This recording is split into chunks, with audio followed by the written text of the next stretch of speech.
15,000 টাকার মতো অর্থ থাকলে আমাদের উপর কোরবানি দেওয়াটা জরুরি এবং ওয়াজিব। এখানে বিশ্বনবীর হাদিস অনুযায়ী হয়তো বিশ্বনবী বলেছেন, তোমাদের যার সাধ্য ছিল কোরবানি দিল না সাধ্য থাকার পরে, সেজন্য আমাদের ঈদগাহে না আসে। কত মারাত্মক কথা বলেছেন। আপনি বাইসাইকেল চালিয়ে 10,000 টাকার বাইসাইকেল কিনে আপনি আপনার প্রয়োজন মেটাইতে পারবেন। কি প্রয়োজন ছিল? 1.5 লক্ষ টাকা, 2 লক্ষ টাকা, আপনার 2.5 লক্ষ টাকা, 4 লক্ষ টাকা দিয়ে আপনার বাইক কিনতে হবে? এটা কি প্রয়োজন অতিরিক্ত নয়? আপনার বাসায় যদি 50 টাকা 100 টাকা দিয়ে একটি আয়না কিনতেন, আপনার আয়না কেনার পর আপনার প্রয়োজন কি মেটানো যেত না? অথচ আপনি সামান্য মুখ দেখার জন্য, ফেসটা দেখার জন্য আপনি 50,000, কেউ 1 লক্ষ, 1 লক্ষর উপরে দিয়েও ড্রেসিং টেবিল বানিয়েছেন। এটা কি প্রয়োজনের অতিরিক্ত নয়? আর আপনি কোরবান দেওয়ার সময় শুধু মাসলা খুঁজছেন। এই চালাকিকে আল্লাহ বোঝে না? আসসালামু আলাইকুম ওয়া রাহমাতুল্লাহ। সম্মানিত দর্শক শ্রোতা, আমরা আজকে কোরবানির নিসাব অর্থাৎ কতটুকু সম্পদ থাকলে আমাদের উপরে কোরবানি ওয়াজিব, এই বিষয়টা নিয়ে বিশেষ করে এই সময় অনেক মাসলা শুরু হয়েছে। আমরা এই বিষয়ে আজকে কিছু কথা বলবো। উলামা একরাম কোরআন হাদিস অ্যানালাইসিস গবেষণা করে দুইটা মতের তারা গুরুত্ব দিয়েছে। নাম্বার 1 মত হলো, উলামা একরাম বলেছেন নিসাব পরিমাণ সম্পদের অধিকার। নিসাব পরিমাণ বলতে বোঝানো হয়েছে যাদের কাছে জাকাতের নিসাবের কথা বলা হয়েছে। অর্থাৎ এখন যদি আমরা রূপার বাজার দর মূল্য ধরি, 52.5 তোলা রূপার বাজার দর মূল্য ধরলে প্রায় 75 থেকে 80,000 টাকা আসে। আমরা নিসাবের অর্থ বুঝি এই 75 থেকে 80,000 টাকা আমাদের কাছে থাকলে তাহলে আমরা নিসাবের অধিকারী হব। কিন্তু নিসাবের অধিকারী যেমন জাকাতের সিস্টেমটা হলো এই 75 থেকে 80,000 টাকা যদি 1 বছর স্থায়ী হয় তাহলে তিনি নিসাব পরিমাণ অধিকারী হবেন। আর যদি কোরবানির বিষয়টা হলো, যিনি নিসাব অর্থাৎ কোরবানি যেদিন 10 জিলহজ, 11 জিলহজ, 12 জিলহজ অর্থাৎ কোরবানির দিন, তারপরের দিন, এই 3 দিনের ভিতরে যদি উনি নিসাব পরিমাণ সম্পদের অধিকারী হয়ে থাকেন তাহলে তার উপরে কোরবানি ওয়াজিব। উলামা একরাম এটার প্রতি মধ্যে, কিন্তু এইটার প্রতি কোনো সহিহ হাদিস এভাবে আমরা পাইনি। তবে বিশ্ব নবী সাল্লাল্লাহু আলাইহি ওয়াসাল্লাম আরেকটার প্রতি জেনে বলেছেন, যাদের সামর্থ্য আছে এটার ব্যাপারে সহিহ হাদিসের ভিতরে যেটা আসছেন, বিশ্ব নবী সাল্লাল্লাহু আলাইহি ওয়াসাল্লাম বলেছেন, মান ওয়াজাদা সাআতান লিআন ইউদহিয়া ফালাম ইউদহিয়া ফালা ইয়াহদুর মুসাল্লানা। বিশ্ব নবী সাল্লাল্লাহু আলাইহি ওয়াসাল্লাম বলেছেন, যার সাধ্য ছিল কোরবানি দেওয়ার কিন্তু তিনি কোরবানি দিলেন না, সেজন্য আমাদের ঈদগাহে না আসে। কি মারাত্মক কথা এখানে বলেছেন! যার সাধ্য ছিল কোরবানি দেওয়ার কিন্তু বিশ্বনবী বলেছেন তিনি কোরবানি দিলেন না, সেজন্য আমাদের ঈদগাহে না আসে। বিশ্বনবী সাল্লাল্লাহু আলাইহি ওয়াসাল্লাম আরেকটি সহিহ হাদিসের ভিতরে বলেছেন, ইয়া আইয়ুহান নাস আলা কুল্লি আহলি বাইত আলা কুল্লি আমালু উদহিয়া। বিশ্বনবী সাল্লাল্লাহু আলাইহি সাল্লাম বলেছেন, হে মানুষ সকল, তোমাদের প্রতিটা পরিবারের জন্য কোরবানি করা অপরিহার্য।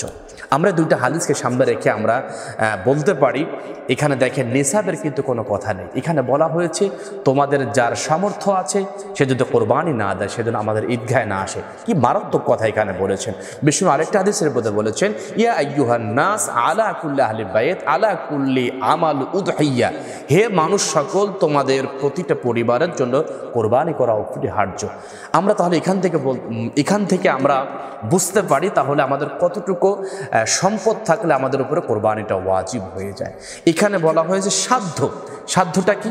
আমরা যদি আমাদের সকল কিছু আমাদের প্রয়োজন মেটানোর পরে যদি আমাদের গুচ্ছিত যদি একটা পশু ক্রয়ের জন্য যে সম্পদ থাকে, একটা পশু ক্রয়ের জন্য আমাদের যে টাকাটা আমাদের কাছে থাকে, অর্থাৎ এখন একটা পশুর দাম ধরে নেন 10,000, 12,000 বা 15,000 টাকা, এরকম অর্থ হলে একটি ছাগল ক্রয় করা যায়, একটি বকরি ক্রয় করা যায়।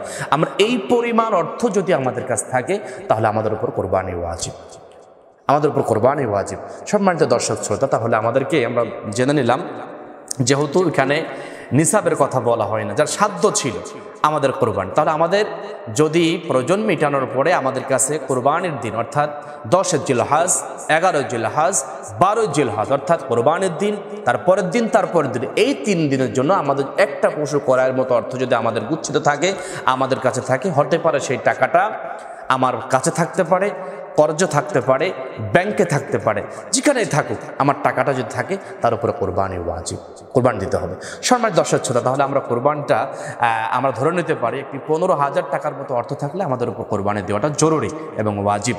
এখানে বিশ্বনবীর হাদিস অনুযায়ী হয়তো বিশ্বনবী বলেছেন তোমাদের যার সাধ্য ছিল কোরবানি দিল না সাধ্য থাকার পরে, সেজন্য আমাদের ঈদগাহে না আসে, কত মারাত্মক কথা বলেছেন। সম্মানিত দর্শক শ্রোতা, আমরা আরেকটি বিষয় আমরা উপলব্ধি করেছি, সমাজের ভিতর অনেকেই আছেন তারা বলেন যে একটা ফ্যামিলিতে তিনজন মানুষ তারা মানে কাজ করে, চাকরি করে এবং তিনজনেই নিসাবের অধিকারী এবং তিনজনের উপরে প্রচুর অর্থ সম্পদ তাদের গুচ্ছিত আছে এবং তারা চাইলে তিনজনেই আলাদা আলাদা কোরবানি দিতে পারেন। কিন্তু তারপরও দেখে আমরা করি কি, আমরা পরিবারের তিনজন মিলে বা পরিবারের একজনের পক্ষ থেকে কোরবানি করা হয়, তিনজন দেওয়া হয় না। না, এটা করা যাবে না। যার উপরে নিসাবের, যার উপরে কোরবানি ওয়াজিব, যার উপরে কোরবানি দেওয়ার মতো অ্যাবিলিটি আছে তিনিই কোরবানি করবেন, তিনি কোরবান তার পক্ষ থেকে হবে, অর্থাৎ সবার উপর থেকে কোরবানি করতে হবে। আমরা জানি যে ইবাদত তো ব্যক্তিগতভাবে, যেমন মনে করেন একজন পরিবারের নামাজ ফরজ হয়েছে সবার উপরেই, একজন পড়লে তো সবার হবে না। না, রোজা ফরজ হয়েছে সবার উপরে, পরিবারের একজন রোজা রাখলে তো হবে না। জাকাত ফরজ হয়েছে পরিবারের সবার উপরে, জাকাত তো ব্যক্তির উপরে ফরজ হয়, একজন আদায় করলে তো সবার হবে না। হজ ফরজ হয়েছে পরিবারের সবার উপরে, একজন আদায় করতে সবার হবে না। অর্থাৎ নামাজ ব্যক্তিগত সবার উপরেই ফরজ যেমন, হজ ব্যক্তিগত যেমন সবার উপরেই ফরজ যেমন যার অ্যাবিলিটি থাকবে, জাকাত যেমন ব্যক্তির উপর ফরজ হয়, নামাজ যেমন ব্যক্তির উপরে ফরজ হয়, রোজা যেমন ব্যক্তির উপরে ফরজ হয়, কোরবানিটা ঠিক ব্যক্তির উপরেই ওয়াজিব হয়। যার যতটুকু সামর্থ্য আছে সামর্থ্য অনুযায়ী তার উপরে কোরবানি করতে হবে। এটার প্রতি আমাদেরকে যত্নবান হতে হবে। আমরা এত চালাকি খাটানোর প্রয়োজন মনে করব না। আমরা এত চালাকি কেন করব? আল্লাহ তাআলা তো আমাদের মন বোঝেন, আল্লাহ তো আমাদের চালাকিটা বোঝেন। এত চালাকি করে আমরা কেন একটু বাঁচাইতে চাইব? সামান্য আপনার যতটুকু সামর্থ্য আছে, মানুষের দেখান লাগবে তা নয়, আপনার যতটুকু সামর্থ্য আছে, হয়তো আপনার 10,000 টাকার সামর্থ্য আছে একটি পশু, হ্যাঁ 10,000 টাকায় পশু করে আপনি কোরবান করেন আল্লাহ তাআলার উদ্দেশ্য, আল্লাহ তাআলার জন্য। যেহেতু কোরবানি আমরা করি কার জন্য? আল্লাহর জন্য। লা ইয়ানালুল্লাহু লুহুবুহা ওয়ালা দিমাউহা ওয়ালাকিন ইয়ানালুহুত তাকওয়া মিনকুম। কোরবানিকৃত পশুর গোশ, রক্ত কিছুই আল্লাহর প্রয়োজন হয় না, শুধু মানুষের তাকওয়া আল্লাহর কাছে পৌঁছে। আমরা আল্লাহর জন্য কোরবান করব, আমরা আল্লাহর জন্য কোরবানি দিব। এই জন্য আমরা আমাদের যার সামর্থ্য আছে আমরা যতটুকু ছোট পশু হোক, ছোট পশু করাই হোক, কে কি বললো দেখার বিষয় নয়, আমি আল্লাহকে খুশি করার জন্য কোরবান করতেছি। আমরা আল্লাহর সাথে চালাকি করব না, আল্লাহর সাথে আমরা চালাকি করব না, আল্লাহর সাথে আমরা চালাকি করব না।